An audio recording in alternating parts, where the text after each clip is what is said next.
नमस्कार मित्रों। 12 और 13 जनवरी का मिथुन राशि का राशिफल इस वीडियो में बताऊंगा दोस्तों। मैं 12 और 13 जनवरी को मिथुन राशि की कुछ घटनाएं घटने वाली, कुछ विशेष प्रकार की स्थिति बनी है दोस्तों, इसी के बारे में मैं बताऊंगा। 12-13 जनवरी को मिथुन राशि के क्या कार्य हो सकते हैं, क्या शुभ घटनाएं घट सकती है, क्या विशेष कार्य मिथुन राशि के सिद्ध हो सकते हैं, इसी के बारे में ये वीडियो है दोस्तों। मिथुन राशि के 7वें स्थान पर 3 ग्रह, मंगल, बुध और सूर्य, और मिथुन राशि के 12 और 13 जनवरी को राहु नाम का एक ग्रह होता है दोस्तों, जो एक छाया ग्रह है और बहुत ज्यादा दौलत का और लोगों को बहकाने का काम ये ग्रह करता है दोस्तों। इसमें बहुत ताकत होती है, ये राजा भी है एक, पर ये ताकतवर तो है, पर ये लोगों को बहकाता भी है और उनको डराता भी है। ये थोड़ा दौलत भी देता है, पैसा भी बहुत देता है, ये भोग भी देता है, ये कामुकता भी देता है, पर ये लोगों को बहकाता भी है, दगा भी देता है, ठगी भी कराता है दोस्तों। ये राहु नाम का ग्रह 12-13 जनवरी को बलवान हो रहा है और ये मिथुन राशि की कुछ घटनाएं करवा सकता है दोस्तों, इसी के बारे में वीडियो है दोस्तों। मिथुन राशि के 12-13 जनवरी को इस राहु नाम के ठगी ग्रह को किस प्रकार फायदा उठा सकते हैं मिथुन राशि वाले जातक, इस राहु नाम के छाया ग्रह से कैसा फायदा मिथुन राशि वाले जातक उठा सकते हैं, इसी के बारे में वीडियो है दोस्तों।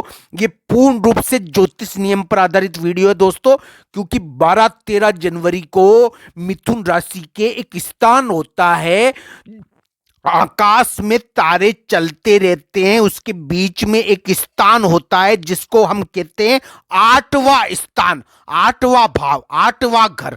उस स्थान पर थोड़ा बल आ गया है दोस्तों, और ये 8वां स्थान राहु का प्रभाव लिए हुए होता है दोस्तों। इसलिए मैं ये बात कह रहा हूं कि 12-13 जनवरी को कुछ भ्रम, कुछ मायाजाल राहु पैदा करेगा और मिथुन राशि को उससे लाभ उठाना है, उससे ठगना नहीं है, उससे गलती नहीं करवानी है, उसका फायदा उठाना है दोस्तों। इसलिए मेरी बात ध्यान से सुनना दोस्तों। 12-13 जनवरी को मिथुन राशि के राहु का प्रभाव ज्यादा रहेगा, तो थोड़ी आक्रामकता आ सकती है, ध्यान रखनी चाहिए। उनको आक्रामक नहीं होना चाहिए, कोई चिढ़ाए तो आक्रामक नहीं हो, रिश्ते टूटते हैं इस समय थोड़ा, क्योंकि राहु का प्रभाव रहता है दोस्तों। राहु के प्रभाव की वजह से किसी व्यक्ति से बोलचाल हो जाता है। देखिए दोस्तों, बहुत सारे लोग होते हैं जो अपना धन लेना चाहते हैं, ऐसे लोग मिल जाते हैं दोस्तों, तो धन का खर्च हो सकता है 12-13 जनवरी को। 12-13 जनवरी को अनावश्यक धन का खर्च हो सकता है दोस्तों। धन की खर्च से बचना चाहिए। कुछ शुभ घटनाएं भी ये राहु करवाएगा, दौलत भी देगा, पर ध्यान से सुनना मेरा वीडियो दोस्तों। 12-13 जनवरी को मिथुन राशि को कुछ चीजों का, कुछ मायाजाल का ध्यान रखना है। जैसे कि कोई व्यक्ति मिल सकता है उनको, जो उनको गुस्सा दिला दे, आक्रामकता ला दे। आक्रामक हो सकते हैं मिथुन राशि वाले जातक दोस्तों। हम खुशी खुशी में किसी के बेकाने से बड़े बड़े खर्चे कर देते हैं और खर्चे करने के बाद सोचते हैं कि फालतू ही हमने खर्चा किया। तो इस प्रकार का खर्चा मिथुन राशि वाले जातक कर सकते हैं 12-13 जनवरी को।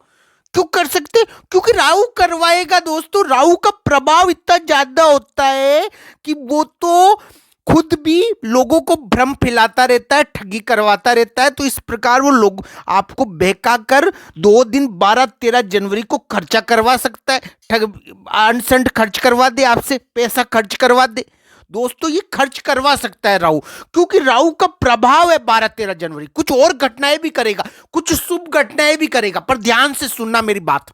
आपको बड़ा रिस्क नहीं लेना है 12-13 जनवरी को, ध्यान से व्यवहार करना है, क्योंकि भ्रम इस समय उपस्थित हो जाएगा, आपके समक्ष भ्रम उपस्थित हो जाएगा, भ्रम आएगा आपको, आपको कोई बहका सकता है दोस्तों। तो इस प्रकार की चीजों का ध्यान रखना चाहिए। थोड़ी सतर्कता वाला तो है 12-13 जनवरी दोस्तों, मैं ना नहीं करूंगा। 12 और 13 जनवरी थोड़ी सतर्कता के दिन तो है, पर प्राप्ति के भी हो सकते। प्राप्ति के कैसे होंगे? बड़ी चीज प्राप्त होने के 2 दिन कैसे होंगे वो मैं बताऊंगा आपको, कैसे आप बड़ी चीज प्राप्त कर सकते हो, बड़ी दौलत प्राप्त कर सकते हो। पर इसके लिए मैं आपको बताऊंगा दोस्तों। दोस्तों 12-13 जनवरी को आपको अनावश्यक धन के खर्च का ध्यान रखना है, आक्रामकता नहीं लानी है, किसी व्यक्ति से ज्यादा वाद विवाद नहीं करना है, क्योंकि राहु इस प्रकार का कार्य आपसे करवा सकता है। दोस्तों 12-13 जनवरी को राहु आपसे थोड़ा वाद, यानी कि लोग, देखिए दोस्तों, बहुत बार लोग होते हैं जो अपनी फायदा उठा लेते हैं गलत चीज का। अपन ऑफिस में काम करते हैं, नौकरी करते हैं, व्यापार करते हैं, तो बहुत सारे ऐसे लोग होते हैं जो हमारा फायदा उठाते हैं, यानी कि हमको बेका के किसी से लड़ा देते और कर लेते, फायदा उठा लेते बीच के अंदर। तो इस प्रकार के कार्य कर सकते हैं। दोस्तों मिथुन राशि के मंगल बुध सूर्य 7वें स्थान पर स्थित है और राहु को मंगल नाम का ग्रह भी देख रहा है अपनी चौथी दृष्टि से। दोस्तों राहु मीन राशि में स्थित है अभी, तो इस प्रकार का प्रभाव राहु के ऊपर है दोस्तों। और राहु 12-13 जनवरी को ज्यादा एक्टिव रहेगा, उसमें बल आया हुआ है दोस्तों। राहु तो छल, एक प्रकार का छल करता है, ठग करता है, तो वो आपको, यानी कि ये सब आपको बेका सकता है। किसी प्रकार की आप गलती कर जाओ, कोई गलती हो जाए आपसे, इस प्रकार का कार्य वो करवा सकता है, गलती करवा सकता है। इसको प्रसन्न करने का भी उपाय बताऊंगा मैं, राहु को काबू करने का भी उपाय बताऊंगा, पर मेरी बात ध्यान से सुनना। आपको बेका सकता है तो आप जाके किसी से लड़ाई कर लो, तो इस प्रकार का कार्य नहीं करना। ऑफिस के अंदर आपको शांति रखनी है 12-13 जनवरी को, कोई बड़ा रिस्क नहीं लेना है। व्यापार में थोड़ा सतर्कता वाले दिन तो है, पर दोस्तों एक उपाय बताता हूं मैं आपको, जिससे आपके ये राहु नाम का ग्रह, ये छाया ग्रह आपको वरदान देने पर मजबूर हो जाएगा। एक उपाय सुनना मेरा, एक उपाय ध्यान से सुन लेना मेरा दोस्तों। ये राहु नाम का छाया ग्रह एक चीज से बहुत ज्यादा यानी कि कृपा करने पर मजबूर हो जाता है। इसके पीछे कारण है दोस्तों, ये राहु नाम का छाया ग्रह एक विशेष प्रकार के उपाय से कृपा करने पर मजबूर हो जाता है। इसको करनी ही पड़ती है दोस्तों, इसके पीछे कारण है एक, इसलिए मैं ये बात कहूंगा आपको कि कौन सा उपाय है, इसके बारे में बताऊंगा वीडियो के अंत में। पर दोस्तों आपको 12-13 जनवरी को आक्रामकता नहीं लानी है, झूठे लोगों के चक्कर में कोई गलत निर्णय नहीं करना है, गलत निर्णय भी हो जाता है। धन का अनावश्यक खर्च सोच कर करना है, किसी के बेकाये में नहीं करना है। हो जाता है धन का खर्च, मनचाह कार्य कर लोगे आप, अपने मनचाह कार्य कर सकते हो आप। इस समय 12-13 जनवरी को आपके मन के ऊपर राहु प्रभाव डालेगा, तो आपका मन कुछ मनचाहा कार्य करवा देगा। आप देखिए दोस्तों, बहुत सारे नियम होते हैं जिससे हम चलते रहते हैं, हम अपना कार्य करते रहते हैं, पर राहु का काम क्या है? लोगों को बहकाना, लोगों को इधर उधर करना, दिमाग खराब करना। तो इस प्रकार का कार्य करता रहता है। राहु का तो काम ही बेकाना है, ये लोगों को बेकाता है दोस्तों। तो ये बेकाने का काम ये 12-13 जनवरी को कर सकता है दोस्तों। आपको इन चीजों का ध्यान रखना, थोड़ा सतर्कता रखनी है। देखिए दोस्तों, मैं बहुत सारी चीजें कहूंगा, राहु के मामले में आपको ध्यान रखना है थोड़ा। आपको, आपके पास कोई मांगने आए पैसा, कोई पैसा लेने आए, तो पैसा उसको देते समय ध्यान रखना है, देना नहीं है दोस्तों, क्योंकि राहु का प्रभाव रहेगा, धन थोड़ा आपसे आपका ले जा सकता है। वो राहु धन भी देगा आपको, बड़ी चीज दे भी सकता है, पर दोस्तों 12-13 जनवरी को राहु बेकाने वाली स्थिति में थोड़ा आया हुआ है। ये बलवान हो गए, इसमें ताकत आ गई है ज्यादा, और इसकी ताकत को काबू करने का उपाय तो मैं बताऊंगा आपको वीडियो के अंत में, कि आप इसके ये वरदान देगा आपको। पर दोस्तों 12-13 जनवरी को राहु में थोड़ा बल आया हुआ है, इसलिए कोई पैसा लेने आए, कोई आपको कहे कि पैसा दो मुझे, तो आपको ध्यान रखना है इन चीजों का। आक्रामकता नहीं लानी, किसी के बेकावे में कार्य नहीं करना है दोस्तों। इस प्रकार का कार्य भी आपको नहीं करना है दोस्तों। इस समय थोड़ा व्यक्ति के ऊपर अचानक कोई दिक्कत आए तो उसका ध्यान रखना चाहिए। अचानक कोई कार्य अटक जाता है दोस्तों, तो धैर्य रखें। कोई कार्य अटक जाए तो धैर्य रखे, 12-13 जनवरी पार होने दे, उसके बाद कर लीजिए, आपके जरूर काम होंगे। और अगर कोई बड़ा कार्य है तो 12-13 जनवरी को टाल दीजिए।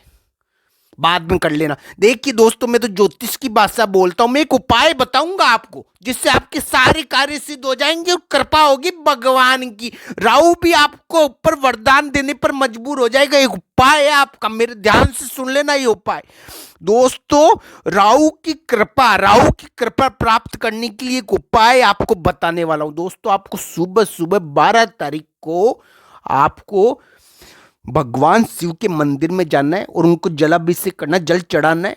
और नंदी भगवान शिव का वाहक है दोस्तों। तो आपको यानी कि तो आपको शिव के नंदी समान किसी जानवर को, यानी कि आपको गाय के जो बच्चा होता है, जो सांड होता है, उसको आपको गुड़ खिलाना है, गुड़ की सेवा करनी है दोस्तों। भगवान शिव को आपको जलाभिषेक करना है। राहु भगवान शिव की पूजा से काबू हो जाता है। आपको वृषभ यानी कि सांड की सेवा करनी है दोस्तों।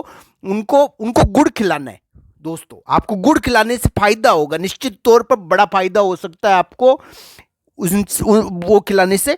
और ये आपको खिलाना है 12 तारीख को सुबह सुबह। जलाभिषेक भगवान के जल अर्पित करने के बाद, भगवान शिव के जल अर्पित करने के बाद आपको ये कार्य करना है। 12-13 जनवरी को आपको बड़ा फायदा इससे हो सकता है दोस्तों, क्योंकि 12-13 जनवरी राहु का प्रभाव लिए हुए है दोस्तों। राहु इन 2 दिनों बहुत ताकतवर हो गए हैं, उनकी ताकत काफी बढ़ गई है दोस्तों। इस कारण वो आपको बहकाने का कार्य कर सकते हैं। आपको ध्यान रखना है, आपको थोड़ी सतर्कता रखनी है। मैं साफ साफ कहूंगा 12-13 जनवरी अच्छी नहीं है, यानी कि दिक्कत की तो थोड़ी दिक्कत दे देते हैं। मैं जो बात ज्योतिष में होती है वो कहता हूं दोस्तों, क्योंकि आकाश में एक स्थान है जिसको हम 8वां स्थान कहते हैं। ये 8वां स्थान 12-13 जनवरी को बलवान है, 8वां घर। और इस कारण अनावश्यक कोई दिक्कत, थोड़ा धैर्य रखना चाहिए। 12-13 जनवरी जल्दीबाजी से कार्य नहीं करना चाहिए। कोई भी काम जल्दीबाजी से नहीं करे, चोट चपट का ध्यान रखिए दोस्तों, क्योंकि इन 2 दिनों राहु का प्रभाव ज्यादा बढ़ जाएगा। भगवान शिव की पूजा करने से, जलाभिषेक करने से, नंदी को गुड़ खिलाने से आपके कार्य सिद्ध होंगे, जरूर कार्य सिद्ध होंगे दोस्तों। जरूर आपके भगवान शिव की पूजा करने से कार्य सिद्ध हो सकता है, क्योंकि राहु भगवान शिव की पूजा से कृपा करने पर मजबूर हो जाता है दोस्तों। ये राहु का एक कमजोरी है राहु की, क्योंकि राहु तो खुद यानी कि भगवान शिव की पूजा करता है। राहु भगवान शिव की पूजा करने वाले को ऊपर बहुत कृपा करता है दोस्तों। तो राहु के लिए आप भगवान शिव की पूजा करिए 2 दिन, मेरा निवेदन है 12-13 जनवरी को। और गुड़ का दान करिए, आपके कार्य बड़े सिद्ध होंगे। ये राहु मंगल का प्रभाव लिए हुए है, इस कारण ये लाल है।